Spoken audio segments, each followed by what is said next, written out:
자, 친구들 반갑습니다. 이번 시간에 여러분들과 새로운 대단원인 4단원 함께 여는 세상의 창, 그 중에서도 첫 번째 작품의 재발견을 함께 공부해 보도록 하겠습니다.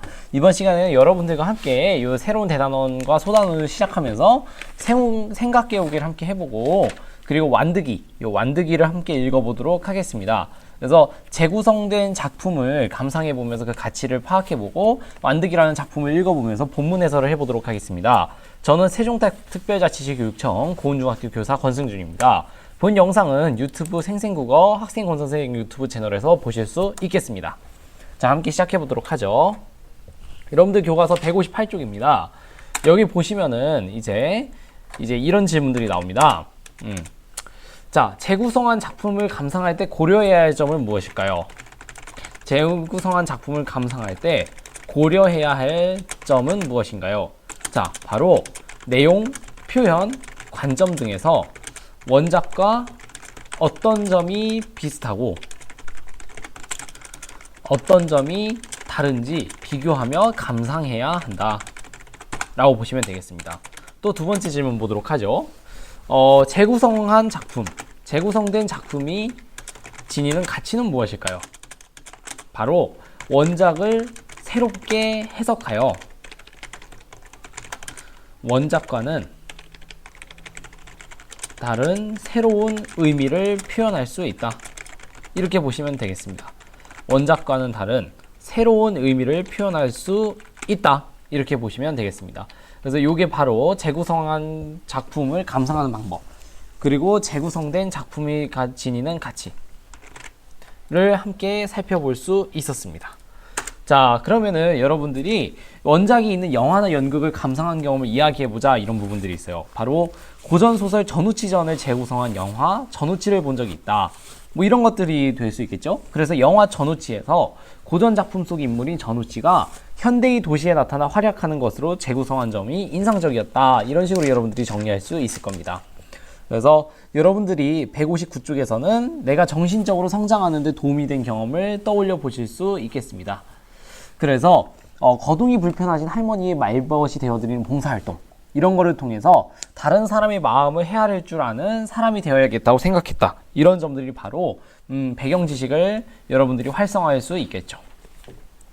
자, 다음으로 여러분들 159쪽 보도록 하겠습니다. 160쪽 완드기, 160쪽 완드기 보도록 하겠습니다. 자, 완드기를 보시면은, 자, 여기 함께 보도록 하죠. 완드기를 함께 보시면서, 자, 뮤지컬 대본 완드기는 동명의 소설을 재구성한 것입니다. 그러니까 이 완드기라는 것은, 완드기라는 작품은, 이 완드기라는 작품은 동명의 소설을, 이걸 재구성했어요. 소설을 재구성해서 뮤지컬 대본이 된 겁니다. 그러니까 소설을 재구성해서 뮤지컬 대본으로 재구성한 거죠. 그래서 연기, 이거는 연기, 노래, 춤으로 이 소설을 재구성해서 표현한 거죠. 그래서 인물이 대사와 행동, 인물이 대사, 행동, 그리고 노래를 중심으로 전개됩니다. 이게 바로 뮤지컬 대본의 특징이죠. 이런 게 바로 뮤지컬 대본의 특징, 뮤지컬 대본의 특성이라고 보실 수 있겠습니다. 그래서 이런 뮤지컬 대본의 특성, 이 뮤지컬 대본의 특성을 중심으로 여러분들이 소설을 뮤지컬 대본으로 재구성하면 표현이나 내용 측면에서 어떤 차이가 있을지 여러분들이 생각해 보시면 되겠습니다. 그래서 고등학생 완드기 아픔과 성장 과정을 그려낸 뮤지컬 대본입니다. 이 완드기라는 것은, 이 완드기라는 작품은 고등학생 완드기의 아픔과 그리고 성장 과정을 그려낸 뮤지컬 대본입니다. 그래서 꿈을 찾지 못하고 방황하는 청소년의 모습, 꿈을 찾지 못하고 방황하는 청소년의 모습 뿐만 아니라 다문화 가정의 모습, 그리고 장애인 가장의 현실, 이런 것처럼 우리 사회의 다양한 여러 측면, 우리 사회의 여러 측면을 두루 담아내면서도 밝은 희망을 보여주고 있다. 이런 겁니다. 그래서 어머니 없이 척추장애인 아버지와 함께 가난하게 생활하고 있는 완득이, 이런 완득이가 있는데 담임 선생님이 도움으로 어머니를 만나게 되는 한편 이제 킥복싱을 시작하게 되는 게 이 이야기의 핵심입니다. 그래서 이 작품을 통해서 꿈을 찾지 못하고 방황하며 다른 사람과 소통하지 못했던 완득이는 이를 통해 삶의 목표를 찾고 타인과 따뜻한 마음을 나눌 수 있게 된다는 것이 이번 작품의 해설이라 보시면 되겠습니다. 그래서 이게 작품 해설입니다. 자, 그래서 여러분들과 함께 이제 완득이 함께 읽어보도록 하죠. 그래서 여기 보면은 등장인물들이 이렇게 나타납니다. 도완득, 완득이라고 하는 도완득부터 시작해서 정윤아, 완득이 첫사랑까지 쭉 나타나게 됩니다. 자, 그래서 이런 점을 통해서 여러분들이 뮤지컬 대본의 특징을 함께 알 수 있겠습니다. 뮤지컬 대본의 특징. 뮤지컬 대본의 특징. 뮤지컬 대본의 특징을 보면은 먼저 서술자가 있을까요, 없을까요? 그쵸. 서술자가 따로 없습니다. 소설에서는 서술자가 있었죠. 1인칭 관찰자 시점이라든가 이런 게 있었지만, 여기서는 서술자가 따로 없고 대사와 행동으로 사건이 전개됩니다. 뿐만 아니라 대사와 노래를 통해 인물의 심리가 제시된다. 이렇게 보시면 되겠습니다. 그래서 이 완득이가 바로 아까 얘기했듯이 뮤지컬 대본인데 이런 뮤지컬 대본의 특징에 대해서 여러분들이 생각해 보시면서 이 서술자가 없다는 거, 그리고 대사와 행동으로 사건이 전개된다는 거, 그리고 대사와 노래를 통해서 인물의 심리가 제시된다는 점을 여러분들이 보시면 되겠습니다. 함께 보도록 하죠.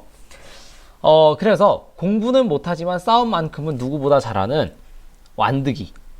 이게 바로 누구의 특징일까요? 그렇죠. 이게 바로 주인공 완득이의 특징입니다. 그래서 이제 여기 보면은 이제 제3장에서부터 시작합니다. 여기가 바로 이제 전개 부분이라고 보시면 되겠습니다. 요 3장에서부터 전개. 자, 그래서 이제 요 똥주가 이제 담임선생 이름입니다. 그래서 완득이의 담임선생님 똥주가, 완득아, 어머님이 널 보고 싶어 하신다. 이렇게 얘기해요. 어머님이 널 보고 싶어 하신다. 바로 요 부분이 뭡니까? 그렇죠. 완득이에게 어머니의 소식을 전하는 담임선생님이라고 보시면 되겠습니다. 그래서 이제 다음 페이지 보시면 161쪽입니다. 완득, 자리에서 일어난다. 이제 여기서부터 161쪽입니다.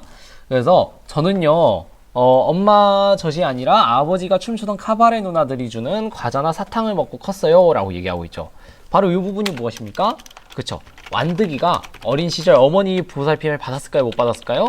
못 받았다는 겁니다. 완득이가 어린 시절 어머니의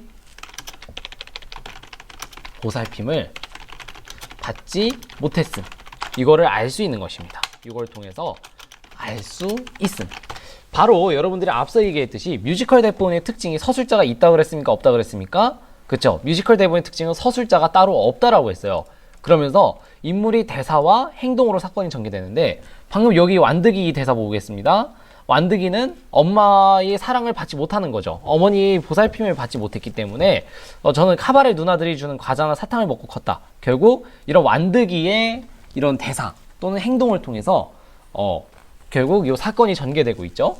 그래서 만나기 싫으냐라고 담임선생님이 물어보니까 완득이가 아버지 오시면 물어보세요 라고 얘기하고 있어요. 아버지 오시면 물어보세요. 바로 이걸 통해서 뭘 알 수 있습니까? 그렇죠. 당황스러운 마음에 아버지 핑계를 대면서 대답을 회피한다 라고 보시면 되겠습니다. 당황스러운 마음에 아버지 핑계를 대며 대답을 회피함. 결국 어머니 소식을 들은 완득이 마음이 어떨지 여러분들이 추측해 보시는 게 요 날개 문제의 핵심입니다. 그러니까 갑작스럽게 어머니 소식을 알게 된 거예요. 갑작스러운 어머니 소식에 완득이는 어땠어요? 그쵸. 당황스러운 마음. 당황스러웠을 것이다. 또 어떨까요, 여러분들? 그렇죠. 어머니가 그동안 자신을 찾지 않았다는 점. 자신을 찾지 않았다는 점 때문에 쉽게 마음을 열기 힘들 것이다. 이렇게 정리해 볼 수 있겠습니다.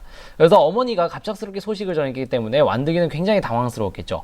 그뿐만 아니라 어머니가 그동안 자신을 찾지 않았다는 점. 완득이를 찾지 않았죠. 그래서 이런 점 때문에 마음을 쉽게 열기 어려웠을 겁니다. 그래서 여러분들이 이제 162쪽 보시면 사장이 나옵니다. 162쪽 사장. 그래서 완득이는 옥탑방입니다. 그래서 요 낡은 문 앞에 한 사람이 서 있는데 완득이 어머님이 나타나셨어요. 그래서 완득이 어머님인데 마주치지 않을게요 라고 하면서 여기 노래가 시작되죠. 요 노래가 시작되는 부분, 요게 뭘까요 여러분들? 그쵸, 요 부분이 요 어머니의 노래를 통해서 완득이에서 어머니의 심리가 드러나는 노래다라고 보시면 되겠습니다. 자, 그래서 숨 쉬는 내내 보고픈 그 얼굴, 그리고 무엇과도 바꿀 수 없는 얼굴, 그래서 눈 감아도 하염없이 떠오르는 그 얼굴. 자, 요거 보면 알겠지만 어머니가 누굴 그리워했던 거예요? 그렇죠. 여기 같은 경우에는 바로 완득이를 항상 그리워했던 어머니입니다. 그래서 매일 너를 찾아왔지만 난 고개 들지 못할 것 같다. 자, 왜 그럴까요 여러분들? 왜 매일 찾아왔는데 고개를 들지 못했을까요? 그렇죠. 이 부분 같은 경우에는 여러분들이 이렇게 이해하시면 되겠습니다. 매일 너를 찾아왔지만 바로 이제 완득이가 보고 싶어서 찾아왔던 거예요. 그런데 난 고개 들지 못할 것 같아. 그래서 이 부분 같은 경우에는 이제 완득이를 두고 집을 나갔다는 것에 대한 미안함 때문에 그런 것이죠. 그러니까 완득이가 아까 얘기했듯이 자기는 카바레 누나들이 주는 사탕 이런 걸 먹고 자랐다 했어요. 바로 완득이를 두고 어머님이 집을 나간 겁니다. 그런 것에 대한 미안함 때문에 고개를 들지 못할 것 같다라고 얘기했어요. 그래서 매일 너를 찾아왔지만 다른 사람인 척 모르는 척 할 것 같아. 난 마주치지 않을게요 라고 얘기하고 있어요. 바로 이 부분 무엇일까요 여러분들? 그렇죠. 이 부분 같은 경우에는 완득이가 보고 싶지만 다가갈 수 없는 어머니의 마음, 이렇게 보시면 되겠습니다. 완득이가 보고 싶지만 다가설 수 없는 어머니의 마음이 여기서 효과적으로 드러나고 있죠. 자, 그래서 완득이가 등장하고 있습니다. 그래서 서로를 마주하고는 할 말을 잃는다. 그래서 노래에 드러난 어머니의 심리를 함께 정리해 보도록 하겠습니다. 여기까지 어머니 노래였는데, 여기까지 어머니 노래였습니다. 어머니의 심리, 어디에 나타난? 그쵸, 노래에 드러난 어머니의 심리. 그래서 노래에 드러난 어머니의 심리 어땠습니까? 그쵸, 요 7, 마주치지 않을게요. 이게 바로 어머니가 부른 건데, 이게 바로 완득이를 보고 싶어 하면서도 쉽게 다가가지 못하고 조심스러워 하고 있습니다. 쉽게 다가가지 못하고 조심스러워한다. 자, 그래서 어머니가 이제 잘 지냈어요? 이렇게 얘기하고 있죠. 그래서 요 마주치지 않을게요. 요 또 배경음악이 하나 더 나옵니다. 이건 뭘까요, 여러분들? 그렇죠. 요 배경음악 같은 경우에는 이건 바로 어머니의 노래를 배경음악으로 사용하여 어떤 분위기를 나타낼까요? 즐거운 분위기? 아니죠. 애잔한 분위기를 형성한다 라고 보시면 되겠습니다. 자, 그래서 어머니는 상자를 뜯으면서 운동화가 나타나죠. 이 운동화는 뭘 나타낼까요, 여러분들? 운동화는 바로 완득이에 대한 어머니의 사랑을 보여주는 소재다, 이렇게 보시면 되겠습니다. 운동화는 어머니의 완득이에 대한 사랑, 이걸 나타낸다라고 보시면 되겠어요. 자, 그래서 내일부터는 이제 여러분들 페이지 163쪽, 이 163쪽부터 이어서 진행해 보도록 하겠습니다. 자, 여러분들 오늘 이것으로다가 새로운 단원인 작품의 재발견에 대해서 함께 작품 감상을 해보고, 그리고 작품을 읽어보면서 본문 해설을 해보았습니다. 그래서 생각 깨우기를 통해서 재구성된 작품의 감상할 때 고려해야 될 점이라든가 가치를 함께 살펴보았는데, 다음 시간에는 이것에 기반해서 여러분들과 함께 이 어머니가 사오신 운동화를 토대로 이야기가 어떻게 전달되는지 함께 보도록 하겠습니다. 다시 얘기하지만 뮤지컬 대본은 서술자가 따로 없고 대사와 행동으로 사건이 전개됩니다. 그래서 이런 점에 초점을 맞추시면 되겠습니다. 자, 고생하셨습니다. 저는 세종특별자치시 교육청 소속 고은중학교 교사 권승준이었습니다. 본 영상은 학생권선생 유튜브 채널 생생국어에서 보실 수 있겠습니다. 감사합니다.